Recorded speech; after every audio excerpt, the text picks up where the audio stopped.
same time, the three bears were coming back, and when they came back, they saw that they said in a big forest. The first one said, "Who's been eating my porridge?" And then the second one, "Who's been eating my porridge?" And then the little one, who said in a very light voice, "Who's been eating my porridge?" And they're eating it all up.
Hello, are you Paul by any chance? Hello Paul, I'm Steve.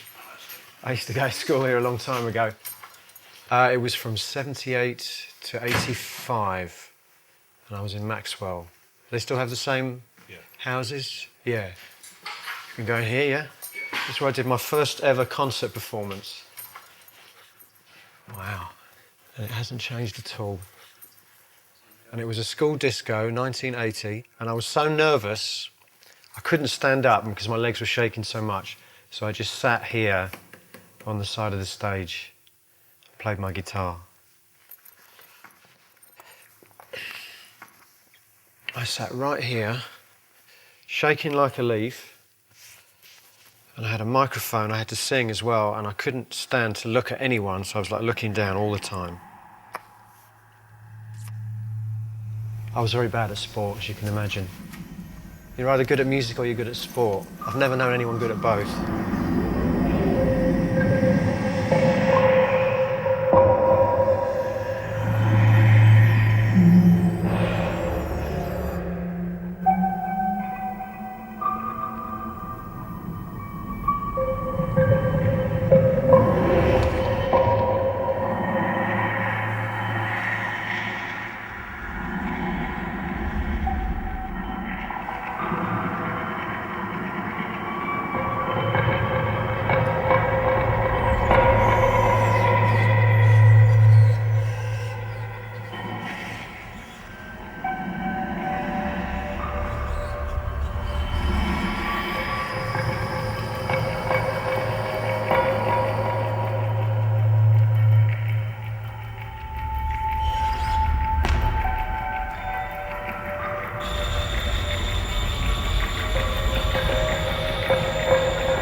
Una vez un niño estaba enfermo, su mamá estaba triste y a los pocos días fueron al hospital y le dijo al doctor que tenía mal el corazón. A los 15 días murió. Su mamá lloraba y gritaba, "Ha muerto mi hijo", le decía a todo el vecindario para que la consolaran. Y entonces fue con el doctor y le dijo, "Mi hijo ha muerto". El doctor se puso triste aunque no fuera su hijo, y fue una vida infeliz.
All right. So just take one with your left hand, any one you like. Okay. You know, wherever you feel like going. And turn it over? Yeah. Well, that's very much about where you are right now. A sense of adventure. Moving into the unknown. Do you see anything? Coloured rainbow type Yeah. spectrum light. Yeah, rainbow, all the colours of the rainbow. A sense of abundance coming to you. It's positive, you know, what anyone would like to head towards a rainbow. בקרוב הוא מוציא את אלבום הסולו הראשון שלו, קבלו את סטיבן ווילסון!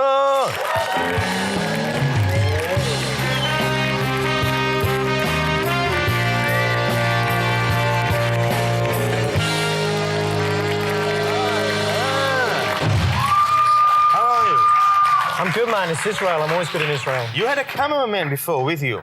Yeah, he's here somewhere. We're making a documentary about me. you. Well, it's about me, very loosely about me. It's more about what it's like to be a musician in the 21st century, and of course Israel being my second home, I definitely wanted to come here and do some filming. If Israel is your second home, why can't you speak Hebrew?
Certainly in my day, if you were going to enjoy school, you had to be kind of good at sports, and I was good at music. Music was more of a kind of a solitary thing, you know. I mean, you go home and you'd listen to music and you'd learn to play your instrument and you'd try to write songs, while other kids were out sort of playing football and skateboarding and stuff. So being into sports was a more social thing. And I had a few very good friends that were into music too, that I formed my first band with. You know, the band I played with in the main assembly hall there the first time was a heavy metal band called Paradox. It wasn't a particularly encouraging place for me. You know, a few good teachers and a few friends, and I couldn't wait to get away from it. I don't want to give you an idea that it was miserable. It wasn't a miserable experience, but it was just kind of dull. You know, it's not the most dynamic, probably, school. This is the dining room. Ah, we own to the cant. Is that sort of code or something? These are things that my dad made for me. When I was a kid, I couldn't afford to buy a lot of gear. We're talking about the sort of 80s here. I wanted to get sounds that I was hearing on the records I was listening to. I would say to my dad, I want to get that sound, Dad, and I would sort of play him a record by Beatles or Tangerine Dream or something like that. And he would go off and he would build these things for me. And this is, he built me like a sequencer, he built me a delay, a tape delay machine. And this is actually a vocoder, and it still works. Quite recently I've used it. The vocoder I actually got out of a magazine. That was one of these sort of practical electronics or something of it. And I just happened to see it, and I thought, oh, I've always sort of liked the idea of a vocoder. I've got building one. This actually is a little multi-track cassette machine. Now, when I started to make music, these things called Porter Studios had just come out. They were little cassette-based machines that you could multi-track record on. In other words, you could overdub yourself playing different instruments and then mix. I really wanted one of these, and obviously I couldn't afford it. I was like 12 years old or something. And my dad said, never mind about that, I'll make you one. And he did.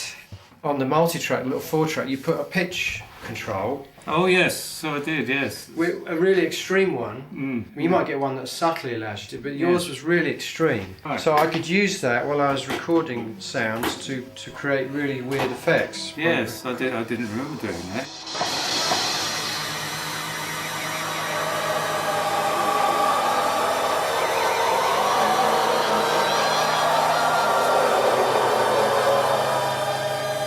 And also the other thing you probably remember is that this doesn't have any erase head.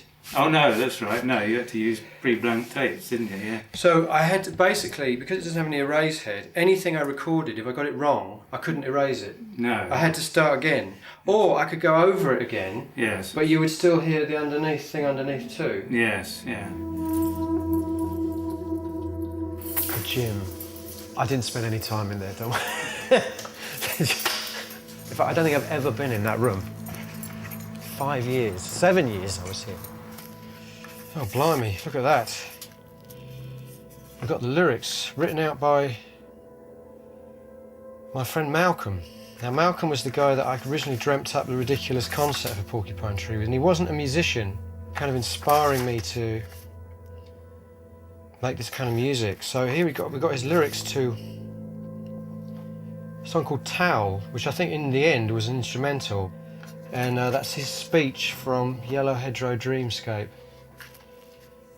Open your heart to the universe. It was kind of cosmic psychobabble. It was kind of pastiching, kind of 60s, 70s, cosmic hippie sort of approach to doing things. And that's dated January the 4th, 1989. Here we are, almost 20 years ago.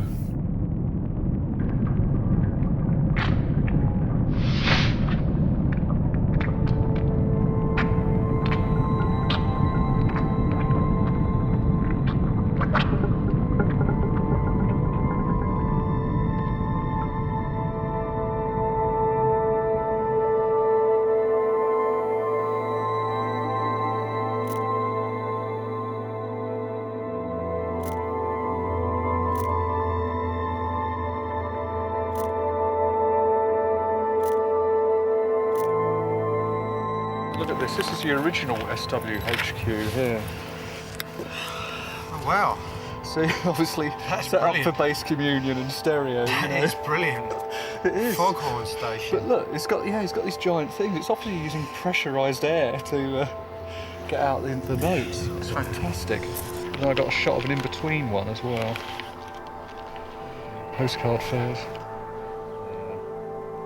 No, That's the best, isn't beautifully it? strange, isn't it? That is strange, beautiful, you're right. Strange, beautiful we like, but we also like decay.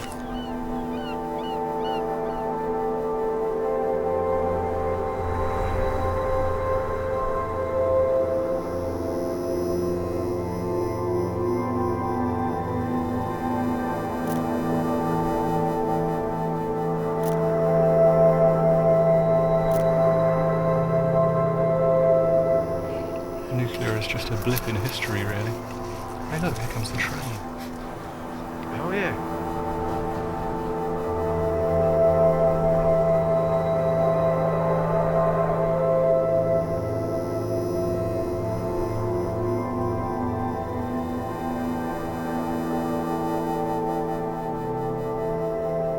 Well, it's funny because people ask me quite a lot why are there trains so much in my songs, and there's a lot of references to trains and specifically decay and a kind of nostalgic view of trains. I grew up not right next to a station, but quite near to a station, and now I have this kind of association of sound and feeling when I hear the sound of a train, particularly the sound of a train pulling into a station. And it's almost like that kind of Proustian thing where a certain event, trivial or otherwise, triggers off a whole kind of series of memories, feelings, smells, sights, sounds. And it all comes from just lying in bed when I was very young, hearing the sound of these trains kind of hissing in and out of the station. But definitely the association with trains has always been a slightly nostalgic one for me because I've not really used trains since I was a kid, you know. I'm very lazy and I'm very happy just to get into my car and drive off, and I'll never get on a train unless I absolutely have to. So trains are kind of somehow preserved in aspect for me and as a particular part of my childhood. It's interesting, growing up in a small town, I think maybe does give you more of a sense of wanderlust and a passion and a curiosity for discovering, you know, well, there must be more, you know, there must be more out there.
Taxi? No, I'm going to walk. I'm living just nearby.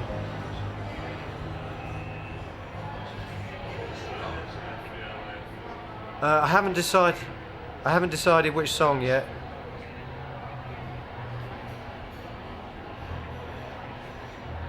Yeah, it's rock and roll, man. We just make it up as we go along. It's rock and roll. Don't worry about it.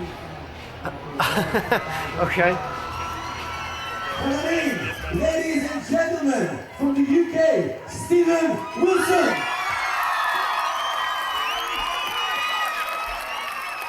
I need a quick lesson, mate.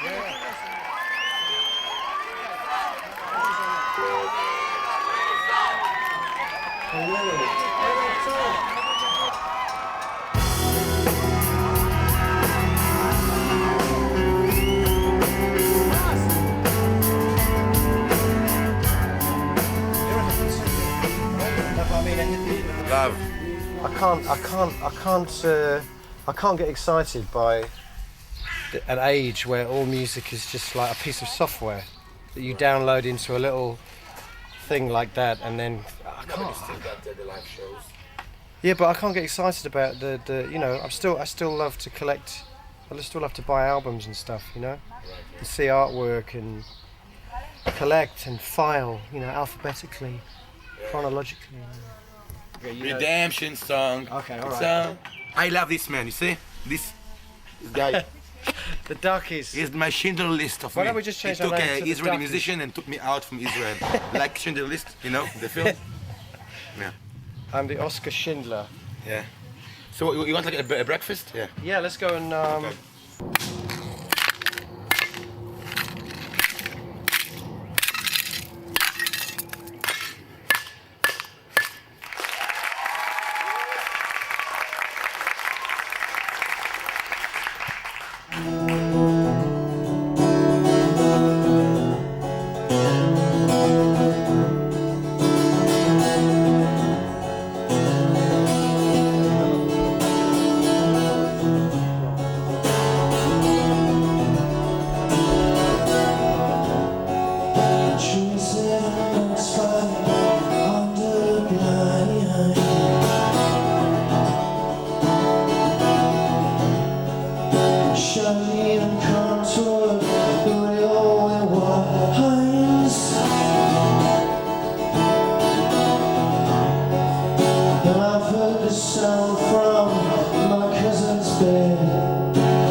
Here in Tel Aviv, and as you can see, the bombers and the terrorists all around us.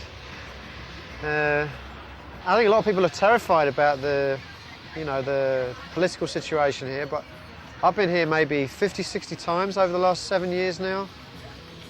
And you don't see any iPods here as well, it's fantastic. If you actually go into Tel Aviv, you don't see people with iPods. It's almost like they can't be bothered with iPods. They'd much rather hear live music or listen to music at home. And that's so refreshing. Israelis are very interactive people. It's not like they walk around, avoiding eye contact like they do in other cities in the world. They're always out to make friends and communicate and meet new people. Stars in the country, summer in her. I'm not as closed and self-conscious as I used to be, I think.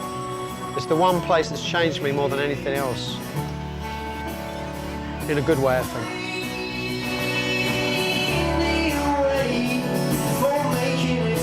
I'm much more relaxed on stage as well than I used to be. I used to spend the whole show staring at my shoes, But now I'm much more relaxed on stage. I'm much more relaxed as a musician. I'm much more relaxed as a person about my life and not so kind of stressed out about where have I got to, where am I going, what am I looking for in life, all this stuff that I think you're obsessed with when you're like 20, 25, 30. The first time I came to Israel, I was in my very early 30s, and maybe I began to change at that time anyway, but Israel really kind of helped to change the way I thought about what was important in life,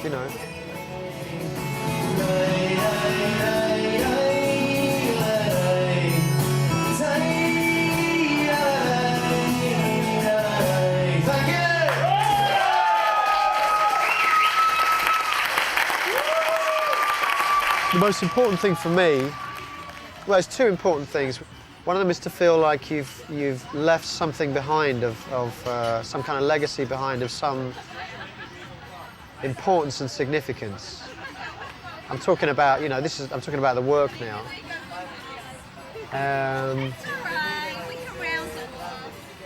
Right, I'm waiting to hear the second thing, if you don't mind. I'm intrigued. One is legacy. And the other is, can we interview you as well? Where are you from? From London. Yeah. What are you, a musician? Yeah. What's your name? Steve Wilson. What kind of music do you make? Weird shit.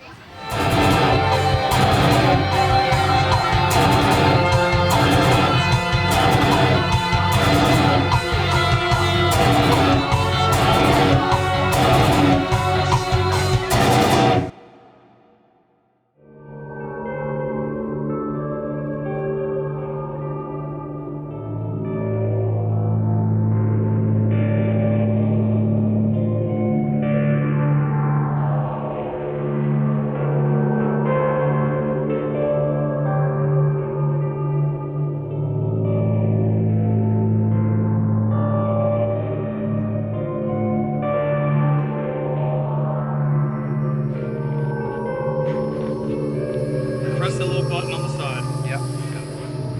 Okay. Lean into it. Wow.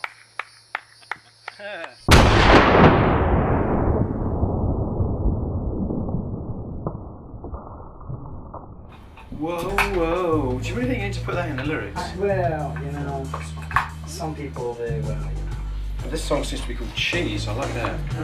Cheese. Just because he has the word cheese on it. No, I think it's called Cheer, actually. But the way it's written, it looks like it could be Cheese, which I think is a better type person. Yeah. How do you, if you're a record company, how do you sell the same album to the same person 4 times? You sell the vinyl, you sell the CD, you sell the remastered CD, and now the definitive version, the Japanese LP replica.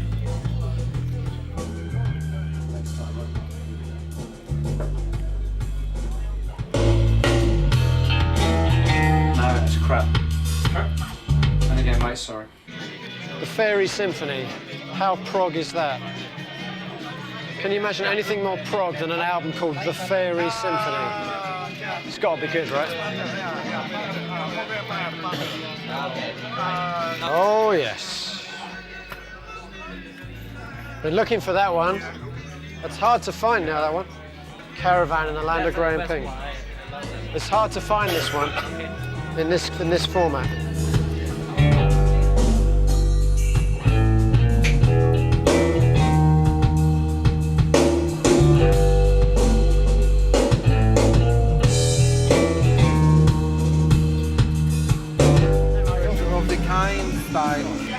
Good one?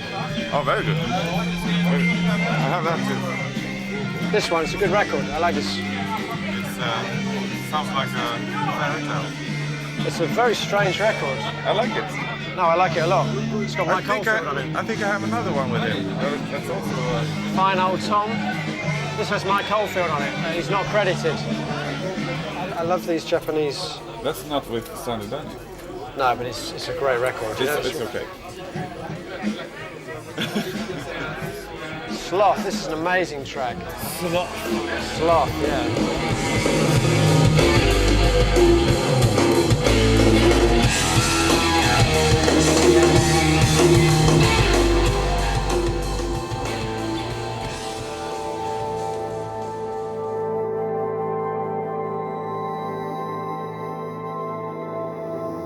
These days, a cover representation of a music has been reduced to just a piece of paper in a crystal case, isn't it? I mean, a vinyl cover was something really tangible and aesthetic. You could actually hold it in your hands, you could feel the texture. It was like a painting, it was the size of a painting. To me, the cover's part of the piece. You know, the music on the CD or the record or whatever it is part of the presentation, and the other part of the presentation is the artwork. I've never really considered the two to be separate. I've never understood why some musicians are happy to make a great record and then put it in a sort of functional piece of shit sleeve, you know, like the Bends or OK Computer. Great records, shit sleeves. Such a disappointment. And visually, so many artists just don't seem to give a shit about the way their art's presented. I've never understood that. You know, I grew up in a time when it was all vinyl. And you know, when you were listening to the records, you were kind of, you were reading the credits, you were kind of feeling the texture of the paper and the card, and you were kind of just, you know, holding the thing. It was pouring over it, you know, absorbing everything you could. And CDs kind of did away with all that. CDs would kind of reduce music to the level of software instead of art. And I think that's the problem. And to be fair, CDs have got a lot better. You know, for 10 years or so, they were just so functional. And I think now there's a kind of trend back towards, a movement back towards packaging and a more visual aesthetic with the way music is presented. I think partly because people are beginning to realise that unless you give people something nice visually, they're just going to download it. There's no reason to buy a CD unless you give them something that they really feel they want to own. Yeah, what next? Now, of course, you've got many people who are listening to music and their visual companion to that is a little icon on an iPod screen. It's really a heavy hammer. Yeah. Tell me about it. If you're into really great sounding records and listening to them from vinyl, you know, if you were to get yourself a really good stereo and a deck and the whole bit and listen to, say, really good pressings of stuff like Year of the Cat by Al Stewart, or, beautifully engineered by the Alan Parsons guy, it's absolutely wonderful. And, pretty much any Pink Floyd album, any Queen record, they sound terrific. Then play the MP3 through the same system straight afterwards, and you get the shot of your life. You realise what you've been listening to. I totally agree. Isn't part of the problem now that there's a whole generation of kids growing up thinking that MP3s is how music is supposed to sound? Yeah. And they'll never get the opportunity to hear the alternative. Well, they do in a funny sort of way, because maybe that's, live sound's definitely getting better. And people like to go to live shows because the sound's big and exciting. God is fashion, God is fame, God gives meaning, God gives pain. You can be right like me, with God in all your righteous soul. Hey, around me, hey, around me. And I'm not saying much here, cause I've seen the light and I'm getting in right now. Hey, around me.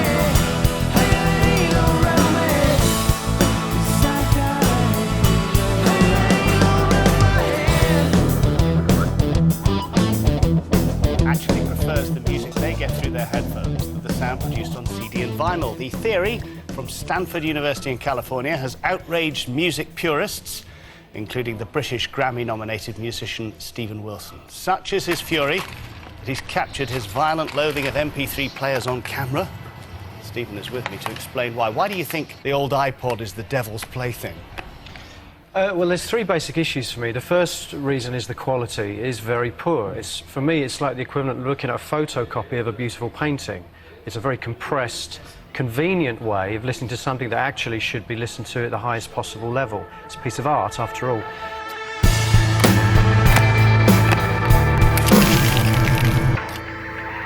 Gospel Oak. Oh, it's a good cover, though. Yeah, but it's not. That's why I bought it. Yeah. It's not good. Shit. This is now my favorite record, one of my favorites of all time. It's a great record. For me! Can you sing us a song, Suze? Which song? Again? No, sing your Tokyo Hotel song. No. Why? That's embarrassing. Because I don't even like Tokyo Hotel. Yes, you do. You love that song. No, I don't. And you think the singer's super hot. Well... There are some albums where, like that one we just looked at, I forget what it was now, where the cover's great, but the record's shit. That one, I love this cover. Yeah. It's great. All his covers have got that, like the Spring cover and the Black Sabbath, and the second Dando Shaft album. Do you have that one? That one. I love that one. The burnt out merry-go-round. Yeah. And then this one he did. Yeah. He's a genius. Yeah, but where is he? If you're in a metal or like a death metal band, like parts of us are still death metal. Yeah.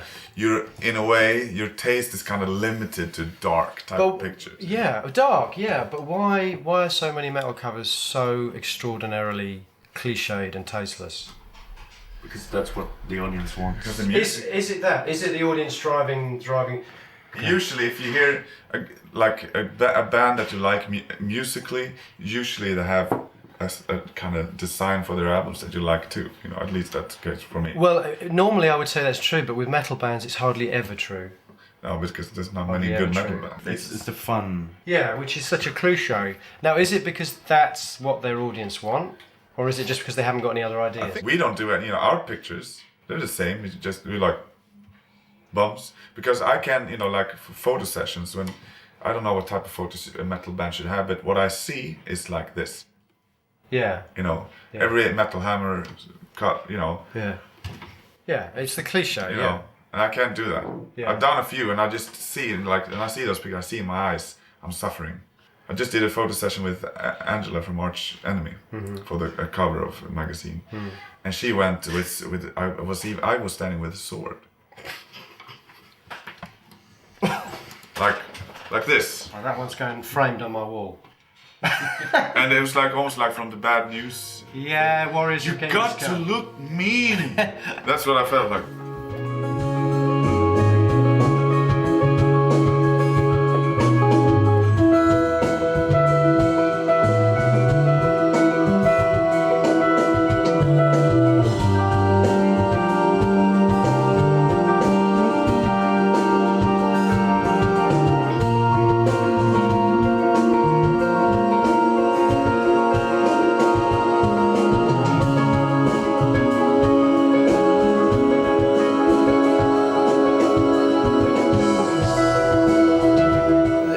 When you come from a place like Hampstead, you're always looking for those little inspirations, you know, whether it's just going down to the local library and finding in the music section a Frank Zappa album or something like that. And in a way, I kind of feel sorry for kids now because they have so many more advantages and it's so much easier for them. It's like, for me, discovering a Frank Zappa or a Pink Floyd record in the local library was a kind of epiphanal moment. You had to really work for it, and you had to, if you wanted to hear music, you had to decide. I mean, I can only afford to buy one record every month, you know, with my pocket money. So you go down to Our Price Records, as it was then, in Marlowe's, and you'd look through the records and you had to make a really big decision about which music am I going to invest my time and my money and my energy in this time. And then when you bought that record and you took it home, you devoured it for days and days and days, and you decoded it and you tried to find anything you could from it that would inspire you. And of course now, because kids can just download not just a record by an artist, but the entire back catalogue by an artist in a few seconds, they can dismiss it just as easily. So if you know, a kid hears now about Pink Floyd and he wants to check them out, or the Beatles, he wants to check them out, he goes to the internet, he downloads everything, doesn't cost him a penny, takes him a few minutes, can listen to a few tracks. If it doesn't sort of connect immediately, erase. Erase, erase, erase, erase, erase, erase, erase, erase, erase, erase, erase, erase, erase, erase, erase. Well, so he knocks me out. He gives me that. I don't know. They don't do it anymore. They used to do like this gas thing. Nowadays it's all like local anesthetic, but in those days it was gas. It would knock you out. You'd wake up, and the dentist would have finished whatever he was going to do, rip your teeth out, whatever it was. So anyway, in this dream, I'm at the dentist, and I wake up from this. Instead of removing my tooth, he like hands me my head, and it's in this kind of glass goldfish bowl. And I take it from him and I put it under my arm. And so I'm carrying my head under my arm, and I'm walking out of the dentist's surgery. And the dentist and the dental nurse are like standing at the top of the steps, smiling and waving. It's like something out of fucking Little House on the Prairie or something. And as I'm walking down the steps with my head, I like trip over and I fall down the steps, and my head rolls down the steps, and it rolls across the road, and on the other side of the road there's like this field of corn, and my head rolls into this field of corn and out of sight, and I'm crawling across the road on my hands and knees, and I'm crawling into this cornfield, searching with my hands to try and find this. I'm dreaming in reverse.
Steve.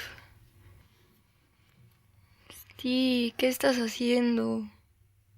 Steve. Steve, ¿qué estás haciendo?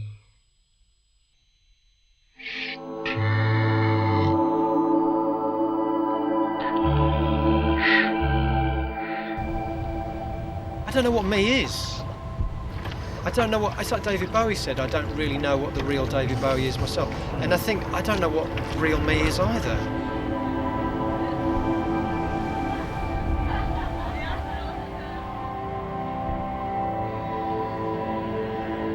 Okay, well, nice to meet you, man. I think we're going to go and find a tea or something. Have a good time. Mr. Wilson? Yes. Hey, can I be really rude and get a picture, please? Okay, that's not really rude.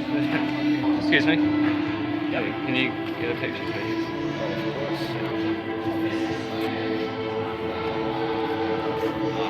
Okay, thanks, man.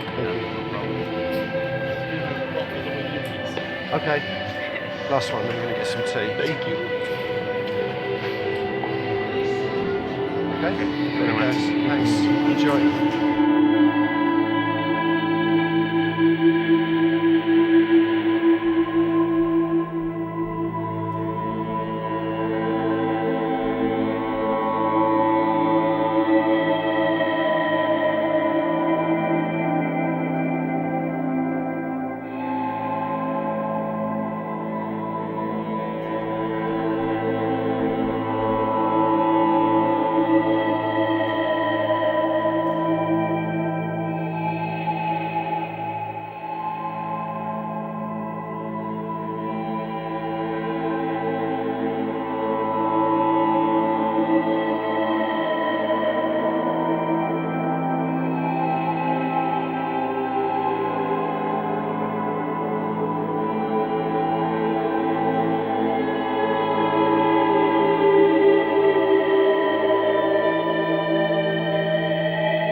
Science block, right? Still?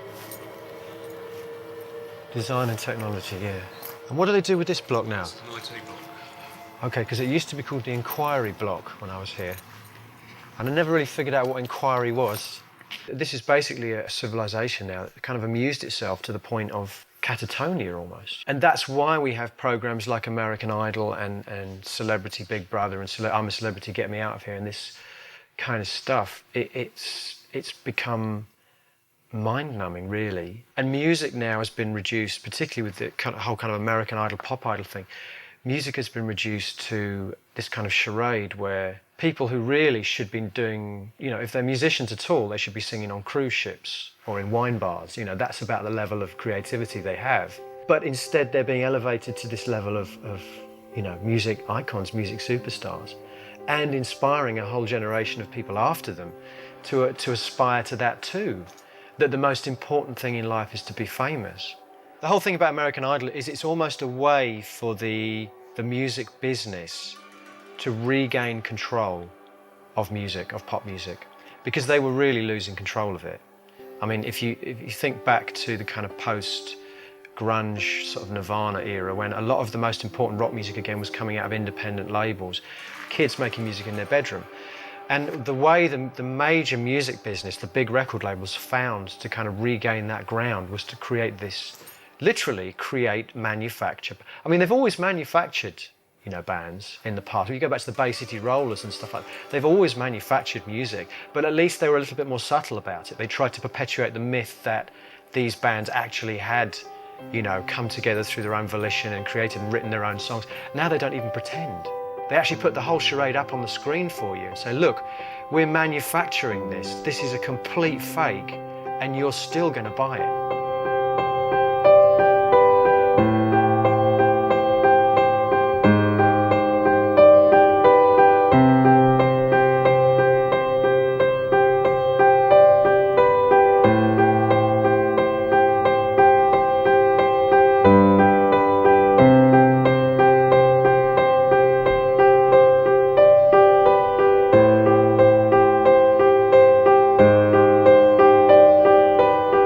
Rain in Blood, 29 minutes. Pet Sounds, 35 minutes. Revolver, 33 minutes. 33 minutes. The Notorious Bird Brothers, 28 minutes. Classic albums all. They expect music, they expect it to be crammed as if you can sort of buy music by the yard. We get fans complaining. There's not enough on it. Our last Would you have had that with Fear of Blank Planet? That was 50 minutes long, that album. We've had people complaining that for their $10 or whatever it is they pay on Amazon, that it wasn't 60, 70 minutes plus. It was only 50 minutes long. And I'm like, well, That's madness. They can't be the course real it is. fan.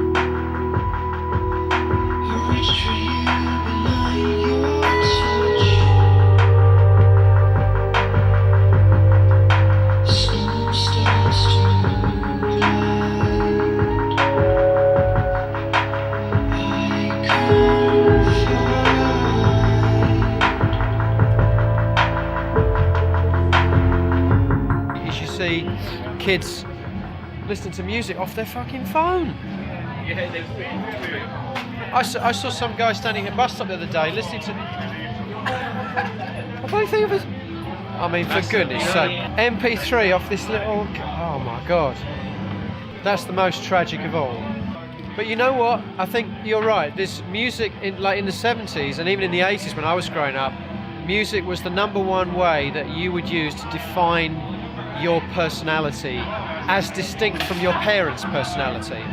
So you get to a certain age and you're a chip off the old block. You're like a mini version of your parents. You get to a certain age and you start to rebel against your parents. And the #1 way to do that when I was growing up, and I'm sure when you guys were growing up, was music. You get into David Bowie, you get into Pink Floyd, or you get into the Smiths or whatever it was. Gary Newman. Now I don't think music is the #1 way that kids rebel. I think it's, as you say, it's all this other shit like computer games or kind of trainers you wear or...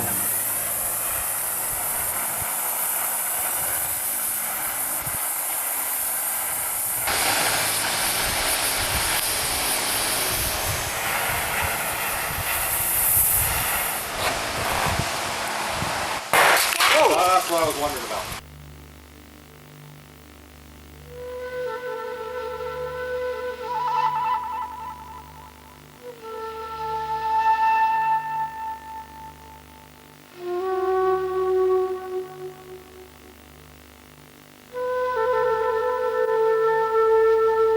This band here, this is Amber Dawn actually. This is Mark. Now Mark was really, he lived around the corner. Yes. He was my first musical sort of companion. School friend. He was a school friend, but he was the one who was into music. So we've... From 6. Yeah. You knew when you were 6. And his big brother had a big record collection, and all the music that we first heard things like Camel, Hawkwind, Yes, he had those in his record collection. And we formed this band called Amber Dawn. And this guy here's Richard Hayward. Do you remember Richard? Mm. He was a bit older than us, but he was. I don't remember how we found him. Oh yes.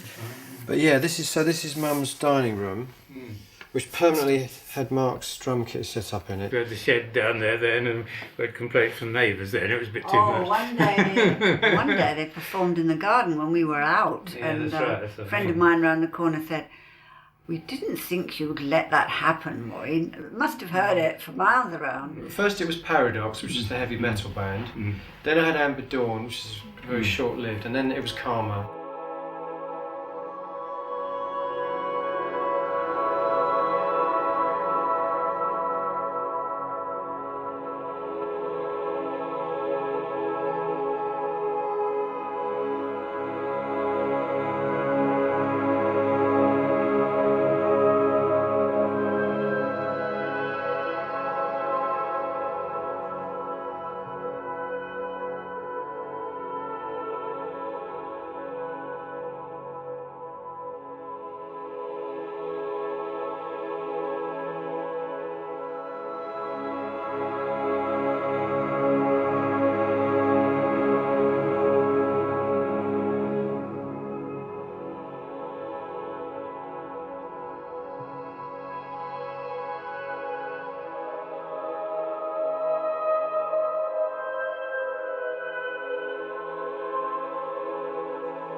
And again, well, I wasn't quite happy with a couple of notes that I thought, well, a little bit out of time. The wall of noise aspect in your solo album, did you incorporate those elements on purpose to actually challenge your audience? Because you know that maybe if they are going to buy a solo Steven Wilson album, that they are expecting to have beautiful songs, but at some point in the song that you will provoke them with totally different kind of tonalities, different kind of frequencies. Is that a thing you did on purpose, or is it just that you wanted to have that noise aspect part of the composition? I love that you can write a beautiful ballad and you can destroy the mood completely with something unexpected, noise-like. And so that song, Get All You Deserve, which starts off as a very melancholic piano ballad, and then gradually layers and layers and layers, until you've completely obliterated anything that was there at the beginning of the track. I've always liked that. I've always admired people that go beyond, you go as far as you think you can possibly go, and then you go even further.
I think that all the internet thing and the download culture and the iPod culture and whatever you call it, it's a very good thing for music. Very, very good thing. One of the best things that happened to music. Well, I don't actually, you might be surprised to hear that I don't disagree with you on that. In fact, I think the internet probably has in many ways liberated music in a way from a kind of period of time when it was very much in control of the record companies and in control of marketing, and what the internet did was provide an opportunity for artists to go directly to their audience. And obviously you have now groups like Radiohead and Nine Inch Nails making their music directly available over the internet. And you've got a MySpace. And I think that's all fantastic. I suppose it's like anything in life, that there is plus and negative to anything. Any technological development has its plus and its negatives. The negative side of the internet and iPod culture and download culture is that it has made music devalued to the point where people don't really expect to pay for it, and they don't really perhaps absorb it in the same way that they used to. New album is not it's not the event. It's not an event anymore. That it used to be, you no. listen to it weeks, months, like 6 months before the official release date, until on the day of the official release day, it's an old record. It's interesting. It's an old one. No, I agree. It's interesting, isn't it, that the big events in the last year have been the release of albums on the internet, download, like the Radiohead In Rainbows. All the press was about the download release, and when the album finally came out, it was like, oh, was the Radiohead album out? I mean, that's interesting, and perhaps there is a way that music will kind of gradually move more and more towards that, and you will have the big event releases again, but there'll be virtual download releases.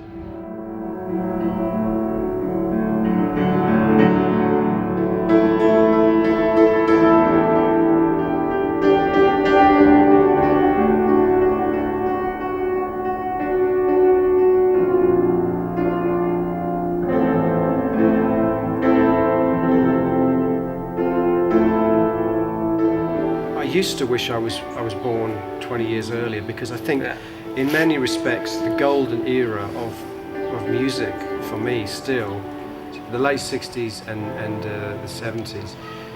There was this incredible explosion of creativity coming out of the kind of singles era and moving in with bands like the Beatles and the Beach Boys and Hendrix and the Who and Pink Floyd, coming out of psychedelic music into progressive music, into art rock, into the great era of the album, when the album really became elevated to the level of a great art form. Whereas before the album had been literally a collection of singles or a collection of songs, suddenly there were people who were looking at the album as an art form in its own right. And there was a great era from 67 through to punk 77, where the album really became the primary art form. And then punk came along, and I think it needed to. I mean, I love a lot of punk and post-punk music, but I think punk music really kind of ended the golden era of the album as art form. And so I have a certain nostalgia for that era. I feel like I should have been, you know, in a way, making music at that time. But on the other hand, I feel that's coming back again. I feel there are, you know, certain artists that are bringing that whole philosophy back. Yeah. Whether it's bands like Sigur Rós or Flaming Lips or Tool or Mars Volta or Opeth or whoever it is. There are a lot of bands I think really making great albums again. In terms of my regrets for the future, it's hard, you know, because the music industry, at least the way I know it and the way I love it, is kind of dying to an extent. Yeah. I think it's being reborn into something else, and I'm not quite sure what that thing is yet.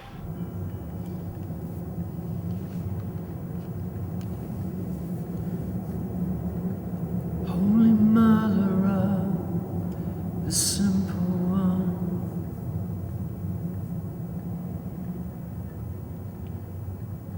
you can smother me and bring me down.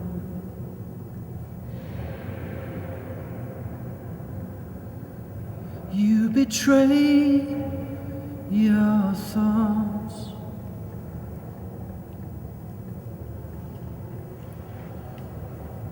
All your prayers to Lord. The suffering or the bad memories are as important as the good memories and the good experiences. If you sort of can imagine life as being 99% of the time quite linear, and most of the time you're in a state of neither happiness nor sadness. And then that 1% of the time you experience moments of very crystallized happiness or crystallized sadness or loneliness or depression. And I believe all of those moments are very potent. And it's like I said to you, that for me, it's mostly those moments, those crystalline moments of melancholy, which are more inspirational to me. And in a strange way, they become quite beautiful in their own way. Music that is sad, melancholic, depressing, is in a kind of perverse way more uplifting. I find happy music extremely depressing. Mostly quite depressing. It's particularly if it's happy music that has no spirituality behind it. If it's just sort of mindless party music, it'd be quite depressing, you know. But largely speaking, I'd say I was the kind of person that responds more to melancholia, and it makes me feel good. And I think the reason for this is that I think if you respond strongly to that kind of art, it's because in a way it makes you feel like you're not alone. It makes us feel like we're not alone. So when we hear a very sad song, it makes us realize that we do share this kind of common human experience. We're all kind of bonded in sadness and melancholia and depression.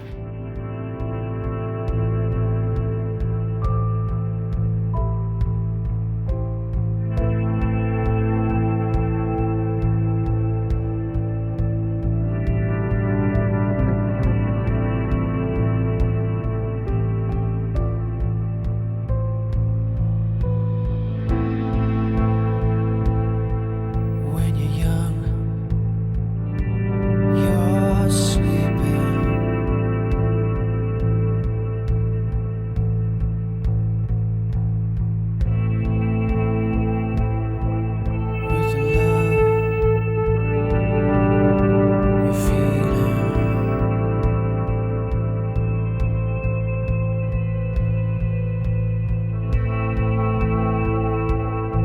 specifically, I like the Victorian, sort of late 19th century tradition of taking pictures of the dead, almost as if you can preserve their soul somehow in the celluloid or whatever it's made of. But also the fact those pictures were so beautiful.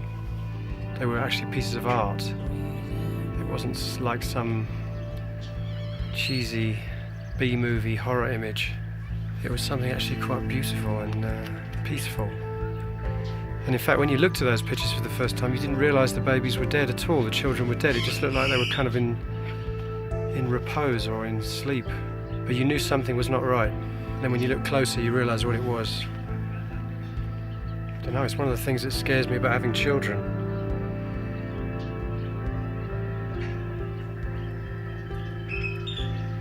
Just the thought that you might lose them. Cope, and how do you cope with that? And do you ever recover from that? And isn't it easier not just to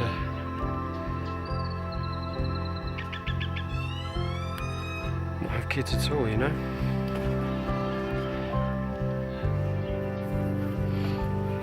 Some of these are so human, aren't they? Like this one.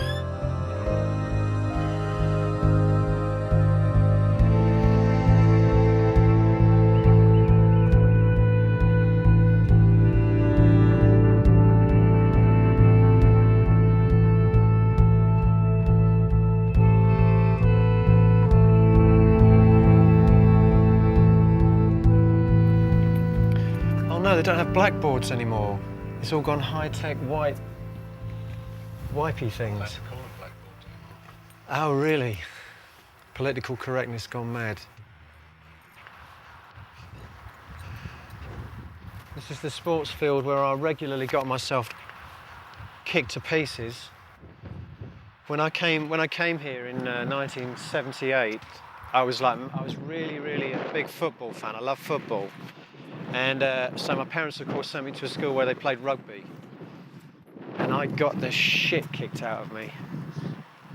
Every day. Right here. Because I was tiny, I was really little as well. Hated it. Hated sport. And this is the art block. Wow, God. This industry, the music industry, is a heartbreaking industry. As with any artistic industry, it's a really heartbreaking industry because you have to be able to create something from the heart and then be prepared to have someone trample all over it. The difference is, if you, like when I was working for a computer company, I would go to the office 9 to 5, 5 days a week. If someone didn't like my work at work, fine, they criticised my work. I didn't take it personally. I went home, it didn't matter. But if someone tells you that the music you've just spent the last year of your life writing, recording, producing, mixing, mastering, touring is a piece of shit, what they've effectively done is they've said that you are a piece of shit. Because the music, the art, is an extension of yourself. That's not true of an office job. Your job doing whatever, cataloguing, whatever it is you're doing, or selling computers, that's not an extension of your own personality. But music is, it's a creative expression of your own heart and soul. And so it's really heartbreaking, and so many people find that very hard to deal with and give up, you know, because, you know, you spend a year making a record and then you see somebody reviewing it say, it's a piece of shit. They've just basically dismissed a whole year of your life. Well, they've dismissed you like that. You're worthless, you're a piece of shit. What you're doing is pointless. And that's very hard to get used to. Very hard to get used to. Razones por las que la industria musical del siglo XXI apesta. Porque toda la música se ha reducido a un software. Porque los MP3 suenan de la verga. Porque las generaciones han crecido con MTV y tienen un coeficiente intelectual de una mosca. El estar pendejeando, la letanía de Satanás que es American Idol, los nuevos reproductores de música, los iPods, que solamente promueven la cultura de los grandes hits. ¡Apatía!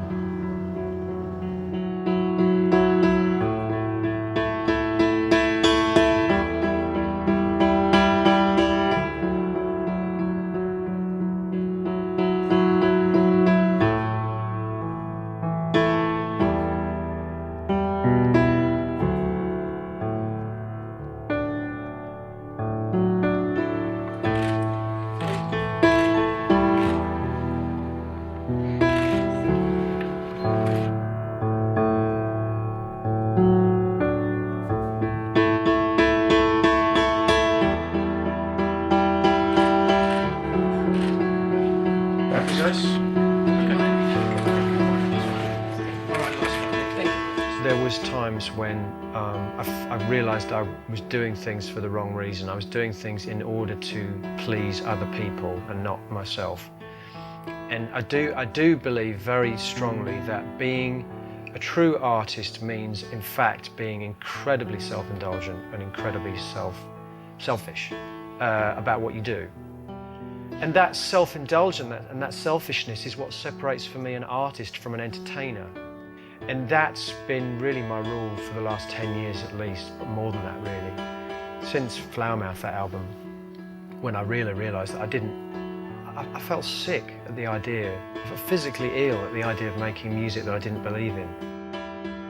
So my art teacher was a guitar player, and he used to have, after school, he used to have little guitar lessons with like 3 or 4 pupils. So he taught me some of my first songs and first chords on the guitar. Great guy. Mr. Jackson was his name.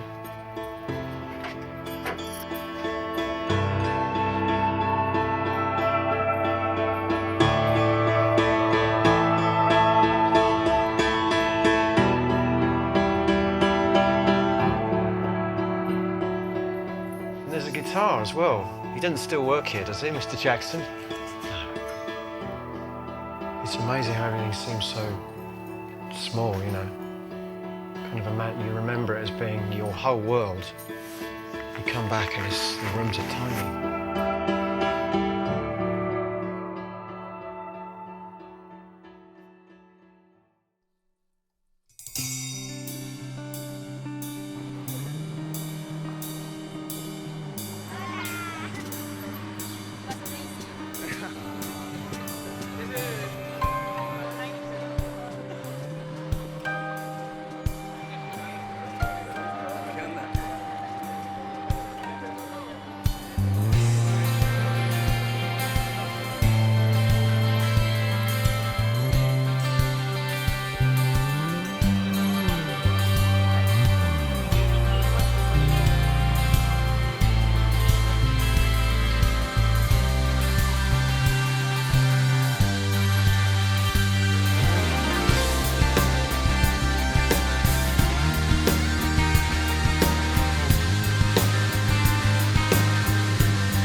Básicamente es para que escuchen su primer disco solista.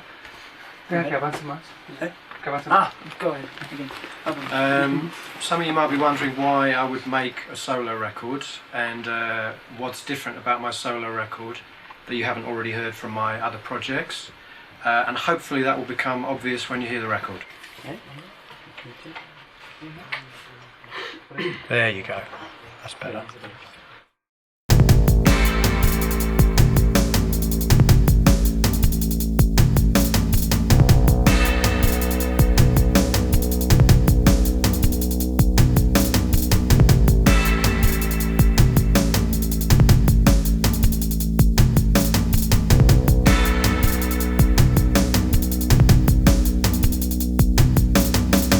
Discarded love today, the north will soon become.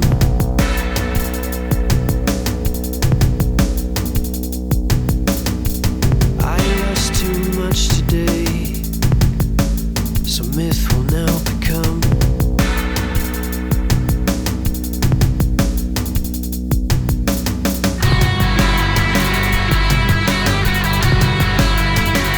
I threw my life away, and for what?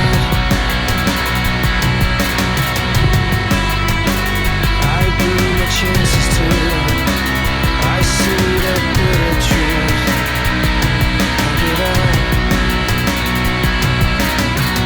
relinquish our Great. Marvellous times. But the music's good, I think.